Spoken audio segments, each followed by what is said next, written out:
2000년 전에 예수께서 우리를 구원하기 위해서 오셨습니다. 그런데 주님이 십자가에 달려 죽었다가 부활하시고 하늘에 올라가시면서 분명히 뭐라고 하셨냐면 다시 오신다고 하셨어요. 그리고 주님이 다시 오시는 것은 구원을 위해서 오시는 것이 아니고 심판하기 위해서 오십니다. 오늘 본문 말씀은 뭡니까? 재림하신 예수께서 모든 민족, 그러니까 모든 사람입니다. 모든 사람을 다 자기 앞에 모으고 누구는 왼편, 누구는 오른편에 쓰라고 하시는 거예요. 그 행한 것에 따라서. 왼편의 선자들에게 뭐라고 하십니까? 너는 염소. 오른편의 선자들에게는 너는 양. 양 너희는 하나님께서 창세에 예비하신 나라, 이거 천국을 말씀하시는 겁니다.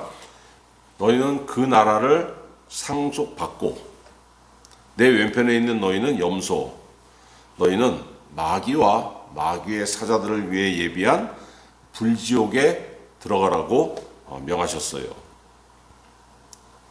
소름 끼치는 일이죠. 마태복음 24장은 예수님이 뭘 가르치셨습니까? 말세에 이러저러한 징조가 있을 것이야 하고 말세에 있을 징조에 대해서 가르치신 내용이고, 25장에 들어와서는 무슨 말씀하십니까?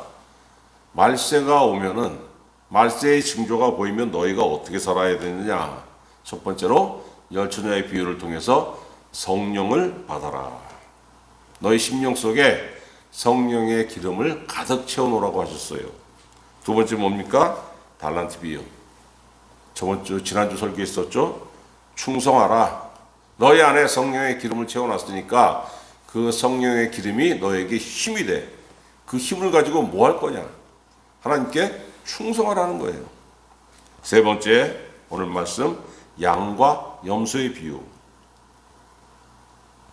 하나님이 주신 거 받아가지고 하나님을 향해서 충성하는 것까지 했으니까 그걸로 그치는 것이 아니고 수평으로 네 주변도 좀 돌아보라는 겁니다. 너와 하나님 관계 제일 중요하고 그 다음에 뭐냐? 네 옆에 관계도 굉장히 중요한 거야. 하나님과 너의 관계 다음으로 중요한 게 너와 너의 옆 사람의 관계다. 이런 말씀하시는 겁니다. 여러분 왜 이런 걸 가르치셨습니까? 반드시 다시 오시기 때문에, 반드시 다시 오실 것이기 때문에 이 가르침을 베푸신 거예요. 근데 교회 다니는 사람들 중에서도 주님 다시 오신다는 사실을 믿지 않는 사람들이 허다합니다. 인정은 해요. 아니 뭐 오시겠지 뭐. 근데 지금 나하고 무슨 상관인데. 나 죽기 전에 예수님 안 오실 거잖아. 이런 생각들을 많이 합니다. 여러분 이런 생각 해보셨습니까? 내가 오늘 밤에 잠들었다가 내일 내가 깨지 못하면, 그럴 수 있죠?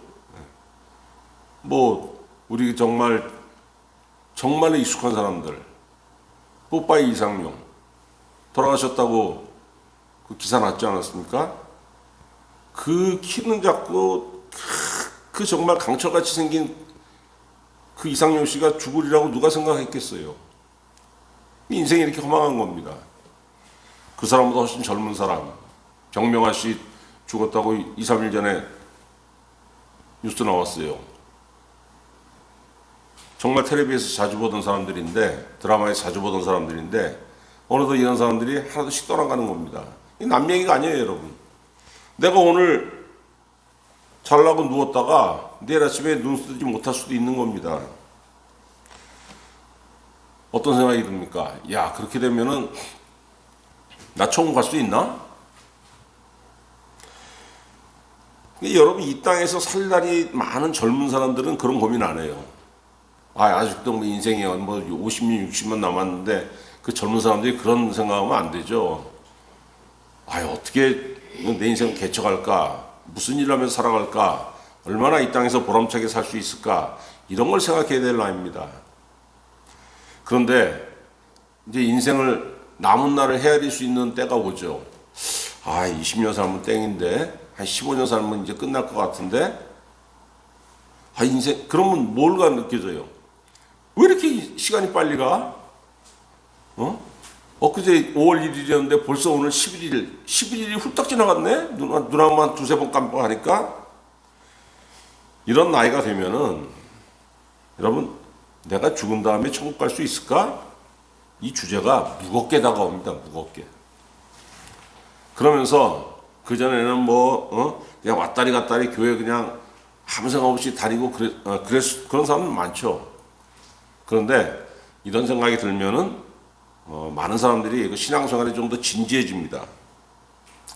그러면서 주님이 어떤 분인지 깨닫게 되기도 하고, 주님을 만나는 은혜 체험을 하기도 하고, 주님을 만나는 것까지는 아니지만은 주님이 분명히 내 기도에 응답하셨어.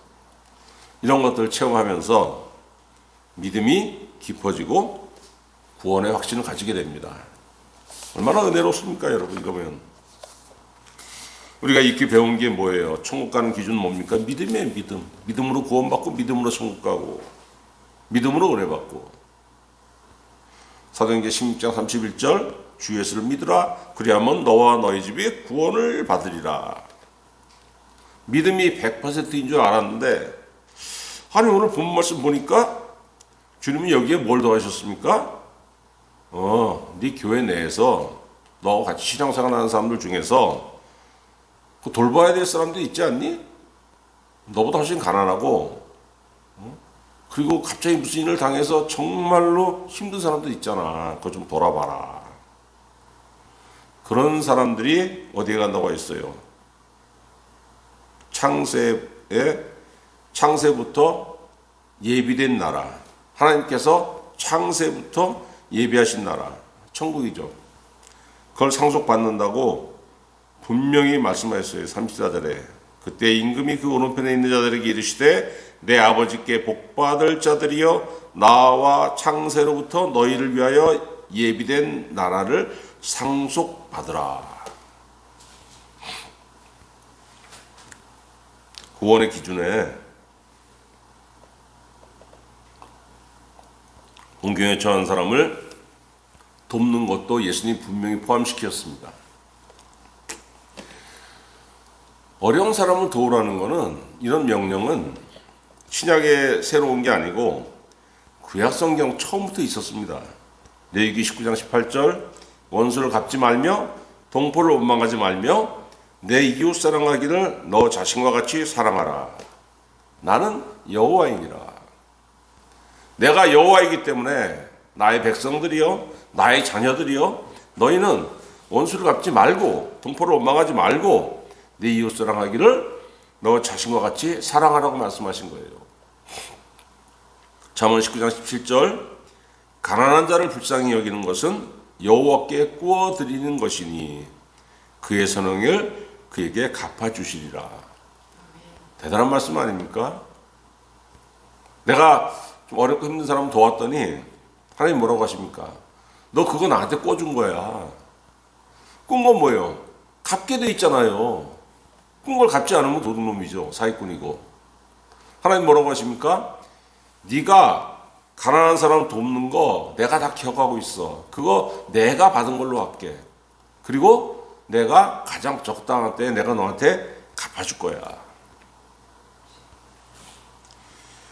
여러분, 세상에는 도움받을 사람이 넘쳐납니다. 불쌍한 사람도 넘쳐나요. 근데 우리가 그 사람들 다 도와야 됩니까? 그렇지는 않습니다. 하나님은 우리에게 뭐라고 하시냐면은 네가 도와야 될 대상이 누구냐? 네가 속한 신앙 공동체 내로 한정하셨어요. 신명기 15장 11절 땅에는 언제든지 가난한 자가 그치지 아니하겠으므로 내가 내게 명령하여 이르노니 너는 반드시 내 땅 안에 내 형제 중 곤란한 자와 궁핍한 자에게 내 손을 펼치니라. 누구요? 너의 형제 중. 그러니까 신앙 공동체를 얘기하는 겁니다. 교우들 중에 에이 그런 게 어딨어. 이래서 예수 믿는 사람들 편협하다고. 이런 욕을 많이 먹습니다. 교회 밖으로 좀 범위 확대하면 안 돼? 이렇게 해본 사람이 있죠. 김진홍 목사님. 옛날에 간증하는 거 들어봤는데 자기는 젊어서 이런 게 싫었대요. 왜 교회는 교회 안에만 이렇게. 그래가지고 저기 청계천 거기에 그 팔빈교회를 처음에 이제 창립해가지고 거기서 막 그냥 동네 그 폐병, 옛날에 폐병 걸리면 죽었지 않습니까? 60년대 이럴 때, 70년대 많은 사람이 죽었어요. 고침받지 못하고. 그거 예수 안 믿는 사람들, 폐병 환자들 살려놨더니 그냥 몸 건강해졌다고 술을 더 먹고 담배를 그냥 덮여대고 해가지고 오히려 자기가 손대지 않은 것보다 일찍 죽어버리더라. 그래서 그때 뭘 깨달았냐면은 왜 성경에 하나님께서 신앙 공동체 안에서 활동하라고 하신 이유를 깨달았다고 그 증언을 하더라고요. 간증을 하더라고요. 그럼 왜 내 이웃에 관심을 가지라고, 왜 가난한 사람에 대해서 관심을 가지라고 하나님 말씀하시는가? 여러분, 신앙에 대해서 한번 생각해 보세요. 우리가 신앙이 진지해지기 시작하면은 생각이 변합니다. 우리 교회는 다니지만은 신앙에 관심이 없을 때 하나님은 하나님이고 나는 나예요. 그죠? 네. 막 그냥 우리가 하나님을 의지하고 막 이런 생각 안 하지 않습니까? 그냥 교회만 다닌다 뿐이지. 그런데 이제 신앙이 진지해지면은 뭐가 바뀌냐면은 하나님 앞에 나아가고자 합니다. 하나님께서 내 기도 들어주셨으면 좋겠고, 하나님께서 내 기도에 응답하셨으면 좋겠고, 내가 하나님의 은혜 안에 살았으면 좋겠고, 주님 날 좀 인도해 주옵소서. 그러면은 하나님은 어떤 하나님입니까? 전지전능하신 하나님이고 높은 곳에 거하시는 하나님이시기 때문에 얼마든지 우리를 도우실 수 있고 우리를 이끌어 주실 수 있고 또 우리에게 은혜를 베풀어 주십니다. 적극적인 의지를 가지고 계신 분이에요. 하나님께 나아가고자 하는 그 사람에게 하나님 적극적으로 사람 도우십니다. 그러니까 느끼죠, 우리가 막. 은혜 받았어. 좋았어. 주님 앞에 나가는 게 여러분 얼마나 즐거운 일입니까? 겪어보면 다 알잖아요. 그런데 자, 교회를 왔어요. 옆 사람들 봅니다. 주님 만나는 것만큼 은혜롭습니까? 물론 저 사람 만나서 얘기하면 즐거운 사람도 있고, 저 사람 맨날 만나서 맨날 커피 마시고 맨날 얘기해도 좋아, 이런 사람도 있는데, 어떤 인간은 보기만 해도 짜증나는 사람이 있어요. 사실은 여러분 그 사람 만나면은 즐거운 사람 몇 명 안 됩니다. 대부분 그저 그런 사람, 대면대면한 사람들. 또 어떤 사람은 저 사람 좀 봐주시지 않으면 얼마나 좋을까, 이런 사람들이 더 많습니다. 이게 교회 내에서도 똑같은 거예요. 그러면 뭐가 생깁니까, 여러분? 여기서 하나님께서 네 이웃을 돌아보라 이 말씀을 하지 않으시면은 무시하는 게 생겨요. 갑질이 생깁니다. 실제로 은혜가 없으면은, 은혜가 없는 경우에 교회 내에서도 얼마나 갑질이 많이 생깁니까? 얼마나 싸움이 많이 생깁니까? 내가 너희를 거저 구원했기 때문에 그 대가로 그냥 베풀라는 게 아니에요. 그런 말씀하시는 게 아니에요. 여러분, 교회에 관용이 없고 교회에 자비가 없으면은 교회에서도 분명히 못난 사람이 있고 어려운 사람이 있어요. 이 사람도 숨 쉴 곳이 없습니다. 왜? 자비와 관용이 없어 보세요. 사람 모인 데서 갑질이 넘치는 거예요, 어디나. 무시하게 되고. 그럼 어떻게 됩니까? 견디는 사람도 있지만은, 이기는 사람도 있지만은, 실족하는 사람이 있습니다. 무슨 교회가 이래. 너 은혜 받았다며. 근데 왜 나를 이렇게 대놓고 무시하냐? 너는 하나님의 자녀라며. 왜 이렇게 나를 은근히 무시해? 왜 이렇게 나만 안 보이면 이렇게 뒷담화야? 어떤 사람이 생겨요? 실족하는 사람이 생깁니다. 교회 안 다녀. 구원에서 떨어지는 사람이 생기는 거예요. 왜 하나님께서 공경에 처한 사람 돌아보라고 하셨겠습니까? 구원에 떨어지기 쉬워. 마음에 상처 입기 쉬워.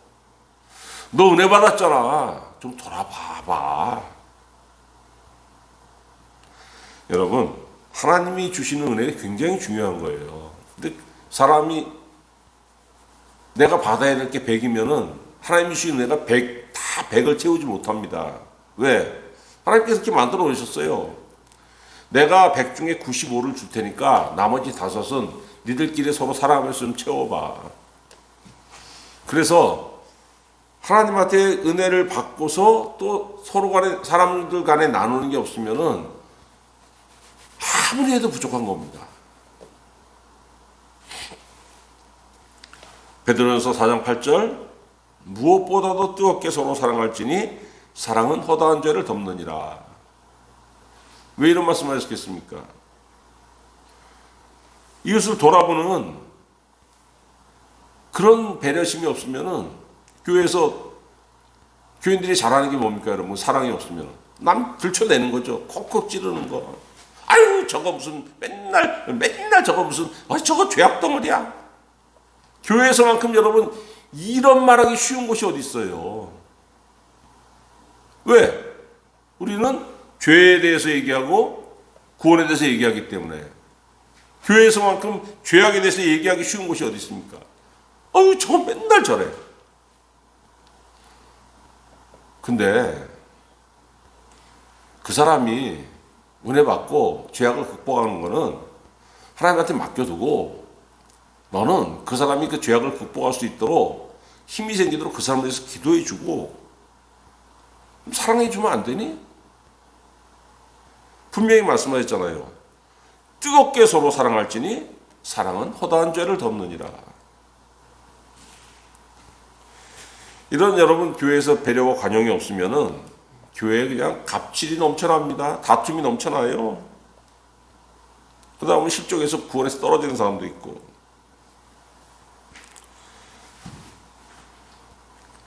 근데 그럼에도 불구하고 공경에 처한 사람을 돌아보는 것은 반드시 필요하지만 이게 뭐예요? 인간 본성이 어긋나는 일 아닙니까?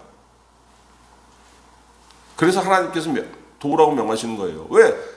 인간 본성이 뭐 돕는 걸 좋아하고 구제하는 걸 좋아해. 그 본성 자체면 하나님 명하실 필요가 없죠. 뭐라고 안 하셔도 알아서들 잘 하니까.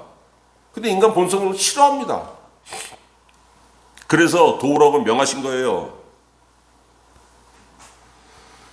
남 돕기 싫어하는 거는 옛날부터 있었던 겁니다, 이거는. 그런데 세월이 흐르면서 현대로 올수록 점점 더 심해집니다. 왜? 말세의 징조예요, 이거. 말세의 징조. 디모데후서 3장 1절 너는 이것을 알라. 말세에 고통하는 때가 이르러 사람들이 자기를 사랑하며 돈을 사랑하며. 아니 뭐 자기에는 언제나 없었습니까? 2000년 전에도 4000년 전에도 항상 사람들 자기를 사랑했죠. 그럼에도 불구하고 성령께서 사도 바울의 입을 빌려서 특별하게 이 말씀하신 건 뭡니까? 시간이 지날수록 너희가 세상의 끝날에 가까워지면 가까워질수록 자기애가 넘치는 인간들이 세상에 디글디글할 거야. 이 말씀하시는 거예요. 그럼 뭡니까? 세상의 중심이 하나님이어야 되고 세상의 중심이 뭐 다른 거 큰 거여야 되는데 세상의 중심이 나예요, 나. 여러분 지금 사회가 그래요.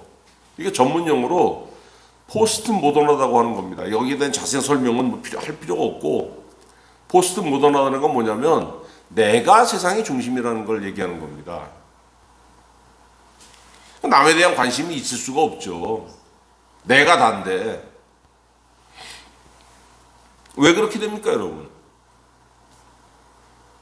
디모데후서 3장 5절 경건의 모양은 있으나 경건의 능력은 부인하니 이 같은 자들에게서 네가 돌아서라.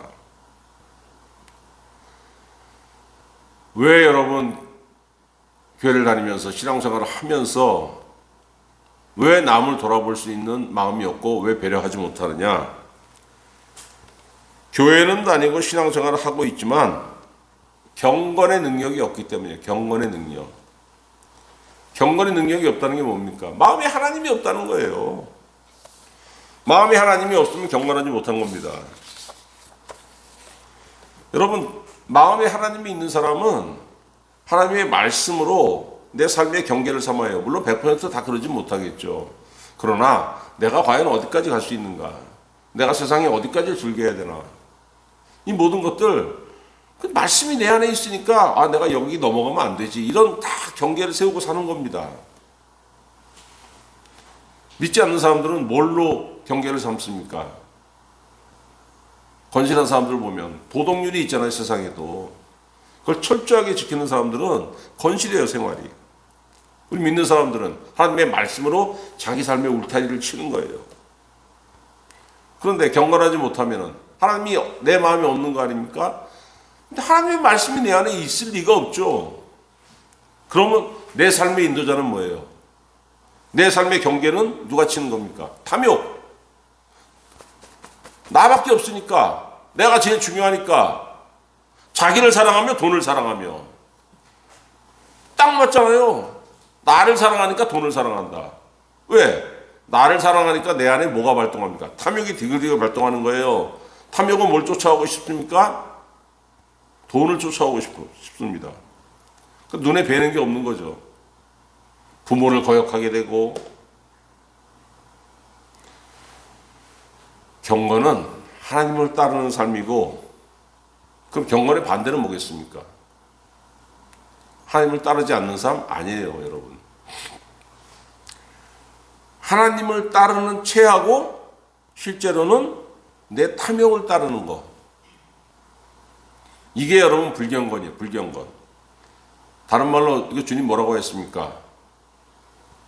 경건하지도 않으면서 경건한 체하는 거. 외식이라고 했잖아요. 외식. 그 마태복음 6장에 보면은 구제에 있어서 외식하지 말고, 금식에 있어서 외식하지 말고, 기도에 있어서 외식하지 말고, 이렇게 말씀하시고, 마태복음 23장에 가면은 7번을 말씀하시잖아요. 화 있을진저 외식하는 서기관들과 바리새인들이요. 여러분, 경건하지 않으면 그냥 솔직하게 인정하면 돼요. 하나님, 나 경건하지 못합니다. 어찌하오리까? 경건하고 싶은데 경건할 수 있는 방법이 없나이다. 나를 좀 불쌍히 여겨 주옵소서. 여러분, 그러면은 어디서 돕든지 하나님의 도움이 손길이 옵니다. 왜? 솔직하니까. 자기 상태에 대해서 하나님한테 진실로 고백하는 거니까. 근데 외식하는 사람들은 하나님이 도울 방법이 없어요.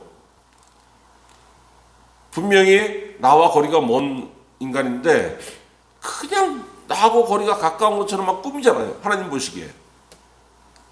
외식하는 사람들은. 어떻게 돕습니까, 여러분 걸? 또 어떤 사람들이 있어요, 여러분. 신앙은 진실한데 그래서 막 돕기도 합니다, 막. 근데 돕다 보면은 남을 막 경건한 사람 돌아보고, 가난한 사람 돌아보고, 공경에 처한 사람들 막 그냥 이렇게 세우고. 그러면은 우리 인간들은 좀 뭐가 있냐면은 상호작용이 있어야 돼요. 내가 누구한테 도움받았으면은 아유 고맙습니다. 인사도 좀 해야 되고, 다음에 만나면은 그냥 따뜻하게 좀 대할 수 있어야 되고 그래야 되는데, 나는 도왔는데 상대방 분명히 도움받아서 큰 도움을 받았음에도 불구하고 그만큼 호응 못하는 사람들이 있어요. 그럼 뭐예요? 실망하게 되죠. 원래 그러면 안 되는데 실망하게 됩니다. 그게 여러분 솔직한 면이에요. 아닌 척해도 실망합니다. 그럼 어떻게 됩니까? 그 다음에 위축돼요. 하기 싫어요. 그러면 이런 마음이 강해지면은 그 사람이 이제 공동체 내에서 겉돌게 됩니다. 교회 내에서. 남 도와봤자 뭐 다 그저 그렇고 그냥 나는 그냥 어울리지 않고 그냥 기도 생활이나 하고 그냥 예배 끝나면 바로 집에 가고 뭐 니들끼리 알아서. 이런 사람도 생깁니다. 그런데 여러분, 마태복음 7장 12절에 예수님 뭐라고 하셨냐면은, 그러므로 무엇이든지 남에게 대접을 받고자 하는 대로 너희도 남을 대접하라. 이런 거 많이 가르치죠. 다른 종교에서도. 남을 도와야 내 몸이 도움을 받는다. 옛날에 그 버스 정류장에 보면은 남을 도와야 내 몸이 도움을 받는다. 대한천리교 무슨 지부 이렇게 버스 정류장마다 그 광고 항상 써놨어요. 그런데 주님 말씀하시는 건 그게 아닙니다. 이건 조건이잖아요. 남을 도와야 내 몸이 도움을 받는다. 주님 그 말씀하시는 게 아니에요. 저 사람이 너한테 뭘로 해주길 원해? 아니 주님, 저는 저 사람이 이렇게 날 보면 좀 웃기도 좀 하고 말 한마디라도 좀 따뜻하게 했으면 좋겠고, 저 사람은 날 보면 무슨 내가 저 사람한테 잘못한 것도 없는데 왜 이렇게 웃지도 않고 그냥 총명스럽고 그런지 모르겠습니다. 그럼 주님 뭐라고 말씀하시는 거냐면은, 그래? 너 저 사람이 널 보고 웃길 바라고 좀 이렇게 따뜻하게 대해주길 바라지? 예. 근데 안 그렇지? 예. 그래서 너는 어떻게 나가? 저도 그러니까 뭐 저도 이제 말이 좀 총명해지고 저도 좀 그러네요. 별로 말하기 쉽지 않고. 그러지 말고 네가 저 사람한테 바라는 게 따뜻함과 웃음이잖아. 저 사람이 어떻게 대하는지 간에 너부터 해봐 이렇게. 이 말씀 하시는 거예요, 여러분. 이게 마태복음 10장 12절이 네가 저 사람한테 바라는 그대로 그 사람이 안 할지라도 너부터 먼저 하라는 겁니다. 너부터 먼저. 그래서 마태복음 7장 12절을 황금률이라고 그래요. 황금률. 얼마나 중요했으면은 이걸 황금률이라고 하겠습니까? 근데 막상 뭐냐면은 짜증나요. 아이, 세상이 좀 뭐 좀 주고받고 하는 게 좀 있어야지. 어떻게 그냥 막, 나는 막 받는 것도 없는데 그냥 내가 미친놈입니까? 그냥 힐거리고 웃게? 그런데 할 수 있으니까 하라고 요구하시는 겁니다. 또 어떤 사람들이 있습니까? 아유, 주님, 난 베풀고 싶습니다. 암요. 돕고 또 돕고 싶죠. 내 사정 아시지 않습니까? 내가 얼마나 가난하다는 거. 내 주머니에 돈을 쓴 적 있습니까? 주님, 내 주머니에 돈도 안 채워주시고 뭐 맨날 도우라고 하세요. 그렇죠. 하나님 뭐라고 하십니까? 네가 돈 없어서 못 돕냐? 여러분, 돈 없어서 사람 못 돕는 게 아니에요. 뭐가 없습니까? 마음이 없어서. 마음. 우리 중에 부자가 많지 않은 거, 나 가난한 거, 여러분 가난한 거, 하나님 다 하나님이 제일 잘 아세요. 그럼에도 불구하고 돌아와라, 줘라, 베풀어라. 뭘 말씀하시는 겁니까? 너 마음을 줄 수 있잖아. 마음 가면 여러분 다 가는 겁니다.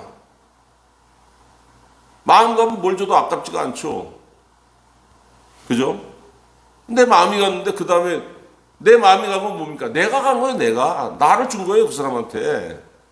뭐가 아깝습니까? 여러분, 하나님이 경외하는 것도 뭘로 해요? 신앙생활. 마음으로 하는 거예요. 마음으로. 몸으로 왔을 때 마음이 오지 못하면 그 신앙이 아닌 겁니다. 죄악을 따르고 싶은 것도 뭘로 해요? 마음으로 하는 거예요. 내 마음에 죄에 대한 소원이 있으니까 내 몸이 그런 액션을 취하는 거예요.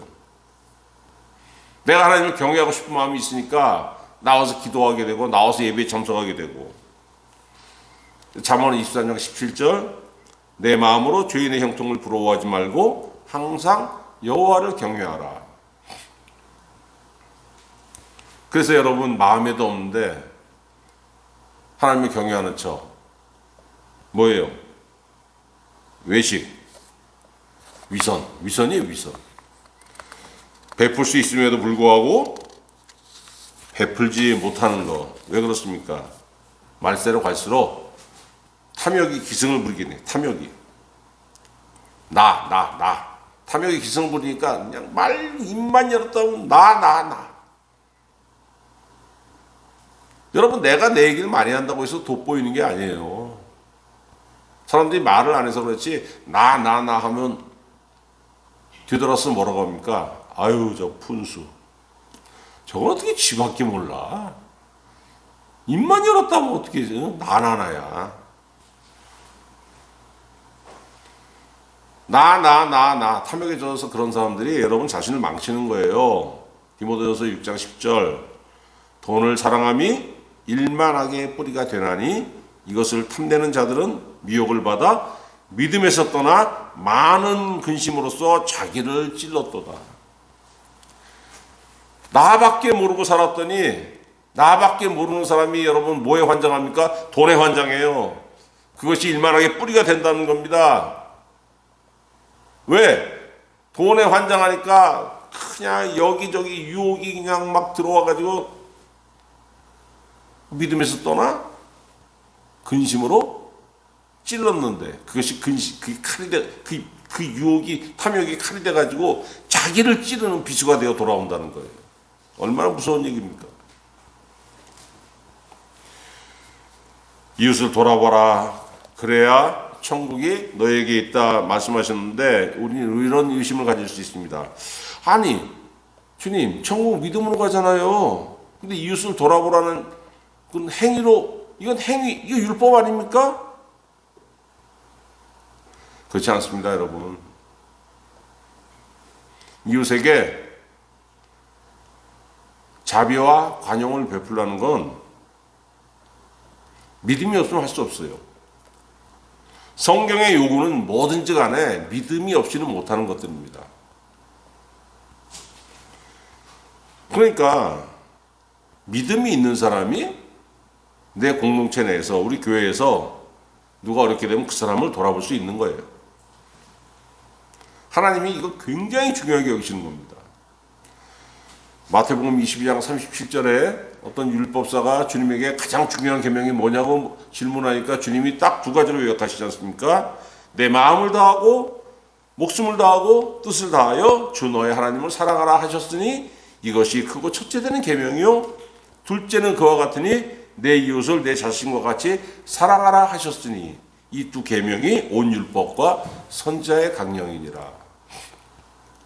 내 이웃 돌아보고 가난한 사람에게 네 손을 펴고 네 마음을 베푸는 거, 네 마음 주는 거 하나님을 사랑하는 그 다음으로 중요한 거라는 거예요. 믿음이 없이 못하는 거죠.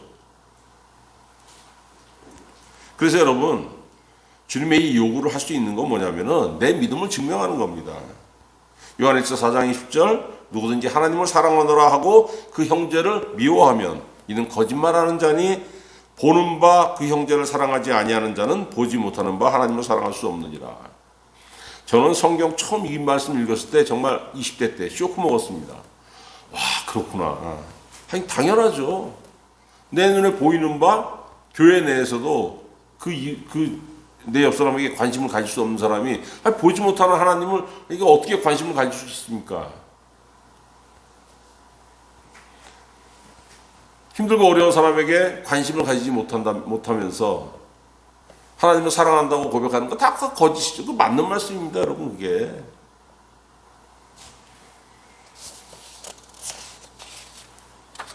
믿음이 없는데도 불구하고 돈 묻혀가는 거 외식이고 하나님 기뻐하시지 않습니다. 여러분 사람은 내가 믿는 대로 행하게 되는 거예요. 그리고 자기가 행동으로 내 믿음은 이래 이걸 나타내는 겁니다. 잠언 14장 31절에 가난한 사람을 학대하는 자는 그를 지으신 이를 멸시하는 자요. 교회를 다니지만 주변에 가난하다고 못났다고 망했다고 물시하고 갑질하면은 그 사람은 교회를 다님에도 불구하고 하나님을 멸시하는 사람이요. 궁핍한 사람을 불쌍히 여기는 자는 주를 공경하는 자니라. 그래서 여러분, 이 주님의 지금 이 요구 있잖아요. 본문 말씀. 이거는 가난한 사람을 돌아보고 어려움 당한 사람 돌아보는 거는 내가 주님을 공경합니다. 나는 이런 믿음을 가졌습니다. 그걸 나타내는 거라고 말씀하시는 겁니다. 성도는 마음으로 하나님을 공경하고 또 내 마음속에 관용과 자비가 있어서 이걸 베풀면서 내가 하나님을 공경합니다 하는 걸 나타내는 거라고 말씀하시는 거예요. 믿음이 없어 보세요. 베풀지 못합니다. 46절 뭐라고 했습니까? 그들은 영벌에, 의인들은 영생에 들어가리라. 같이 읽어봅시다. 다시 시작. 그들은 영벌에, 의인들은 영생에 들어가리라 하시니라. 끝나는 거예요. 믿음이 없으면은 육신의 삶이 끝나면서 모든 게 끝납니다. 그 사람은 영벌이 영벌. 지옥 가는 걸 말씀하시는 겁니다. 그러나 성도는 말세를 살아가면서 위로는 누구를 믿고 따릅니까? 하나님과 예수 그리스도를 믿고 따르고, 옆으로는 수직으로는 하나님과 예수 그리스도, 수평으로는 근데 이 신앙 공동체 식구들, 교회 내 가족들, 교회 내 교우들, 그 사람들 돌아보고 좋은 관계 맺으면서 이 땅에서 생명이 끝날 때에 모든 것이 끝나는 것이 아니고 오히려 34절 주님 말씀하신 것처럼 창세로부터 너희를 위하여 예비된 나라를 상속받고 천국 가는 거 말씀하시는 거예요. 그 사람들이 46절에 어디 간다고 말씀하셨습니까? 영생에 들어가리라. 우리는 주님을 믿을 때부터 구원받았고 천국이 보장받은 사람이, 천국을 보장받은 사람이니까 영생이 약속된 사람들입니다. 우리의 육체의 생명이 끝나면 어떻게 됩니까? 그때부터 우리는 끝이 아니고 새로운 삶, 영생의 삶이 다시 시작되는 거예요. 이 은혜를 누리시는 하나님의 귀한 성도, 예수 그리스도의 귀한 제자들이 되시기를 우리 주 예수 그리스도의 이름으로 축원합니다.